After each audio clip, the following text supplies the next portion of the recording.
Stop worrying, trust God with the impossible. Let me start by saying this plainly: worry has never fixed anything. Not one problem, not one bill, not one relationship, not one diagnosis. Yet we do it anyway. We worry about things we can't control, things that haven't happened, and things God already promised to handle. And the truth is, worry is exhausting.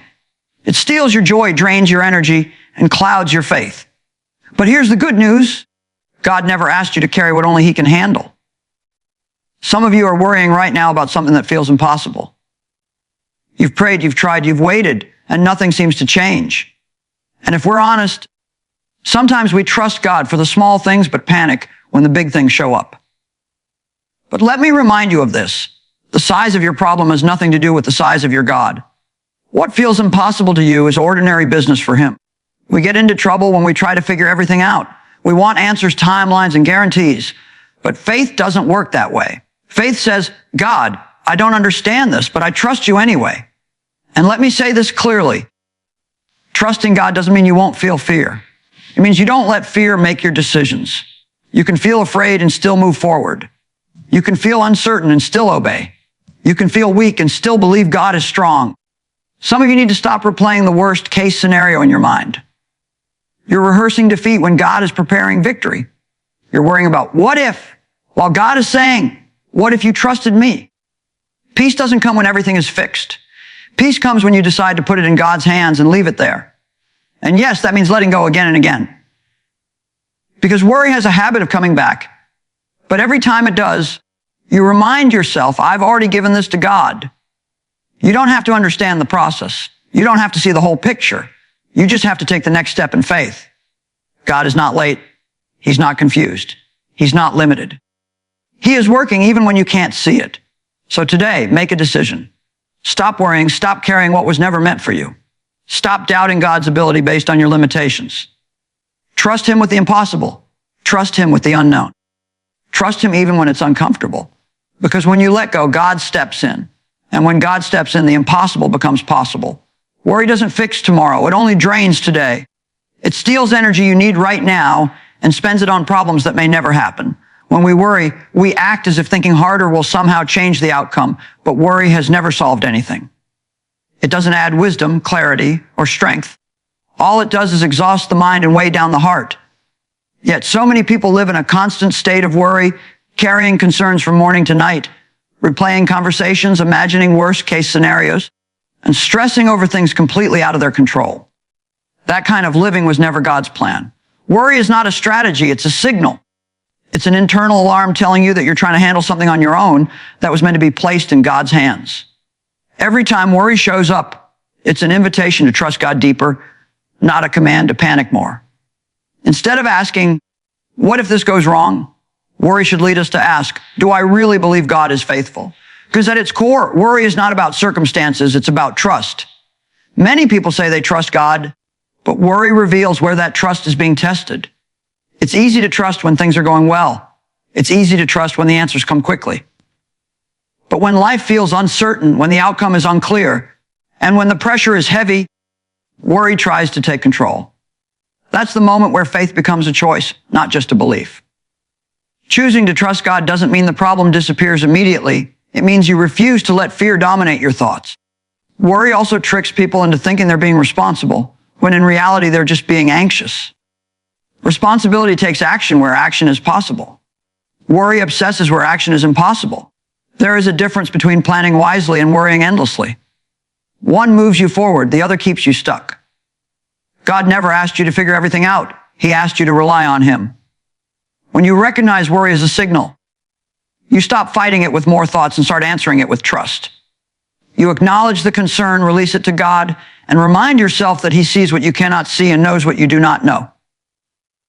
Worry may knock repeatedly, but each time it does, it becomes another opportunity to surrender control and deepen your dependence on God, allowing peace to grow in the place where anxiety once lived. What overwhelms you never overwhelms God. What looks impossible from your perspective is never a problem for Him because God does not operate within human limits. We look at resources, timing, experience, and strength, but God looks at purpose and power. When something feels impossible, it usually means you've reached the end of what you can do on your own, and that is often exactly where God steps in. The mistake many people make is assuming that because they cannot see a way. There must not be one. But God is not limited by what you can see, calculate, or predict. The impossible is not a setback. It is a setup for God to reveal who he is. Throughout life, God allows situations that stretch our faith beyond comfort because faith that is never tested never grows. When everything is manageable, we tend to rely on ourselves. But when things fall apart, when doors close, when options run out, we are forced to look up instead of around. That is not punishment, it is positioning. God often allows impossibility so that there is no confusion about where the breakthrough came from.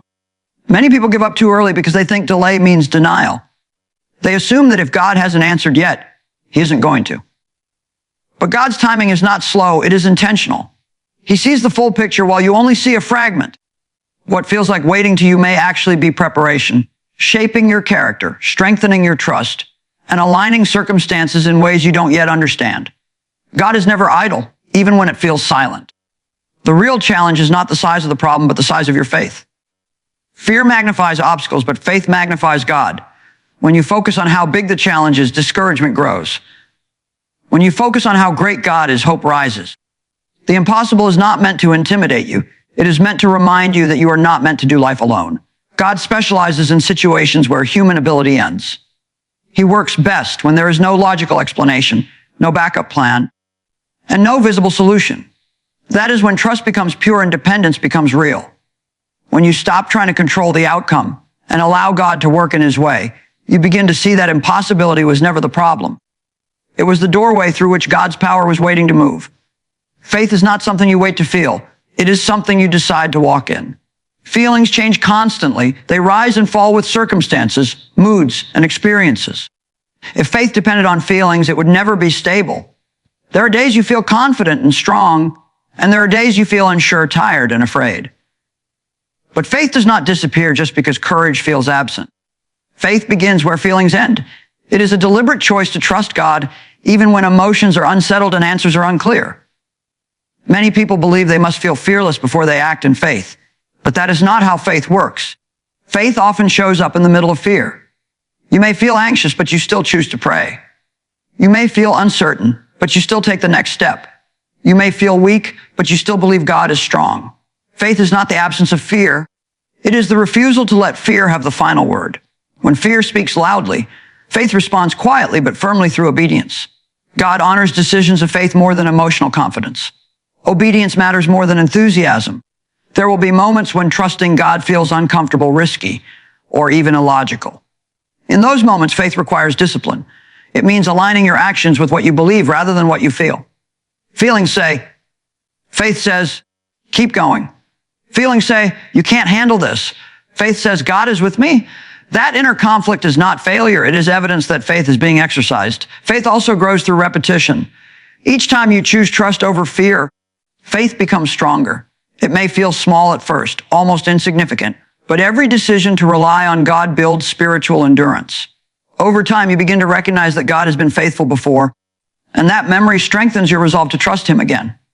Faith matures when it is practiced consistently, not when it is convenient. Choosing faith does not guarantee immediate results, but it does produce inner stability. While circumstances may remain uncertain, your heart becomes anchored. Faith shifts your focus from controlling outcomes to trusting God's character.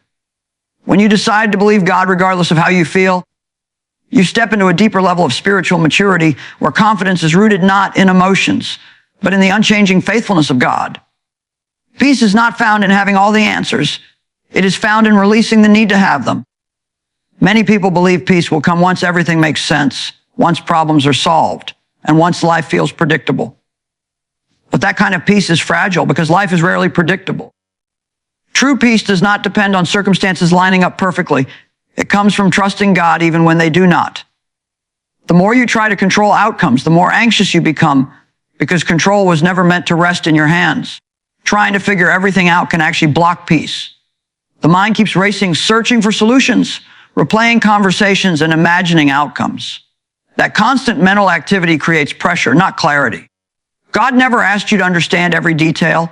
He asked you to trust him with every detail. Peace begins the moment you stop demanding explanations and start resting in the assurance that God knows what he is doing. Letting go does not mean you stop caring or become passive. It means you stop carrying the weight of things you cannot change. There is a difference between doing what is yours to do and trying to do what only God can do. When you cross that line, frustration grows. When you stay in your lane and release the rest to God, peace follows. Surrender is not weakness, it is wisdom. It is recognizing that God's perspective is higher and His plans are greater than your understanding. Many people struggle with letting go because they fear losing control, but the truth is they never truly had control to begin with. Peace comes when you accept that reality. You stop exhausting yourself trying to manage outcomes and instead trust God to lead the process. That trust creates space for peace to settle in your heart, even while circumstances remain unresolved. God's peace does not always change the situation immediately, but it changes you. It quiets the inner noise, steadies your emotions, and strengthens your confidence in Him. You may still face challenges, but you face them with a calm assurance rather than constant anxiety.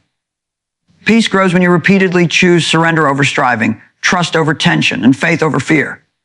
Each time you release control, you make room for God to work in ways you could never orchestrate on your own, allowing His peace to guard your heart and mind as you walk forward without having everything figured out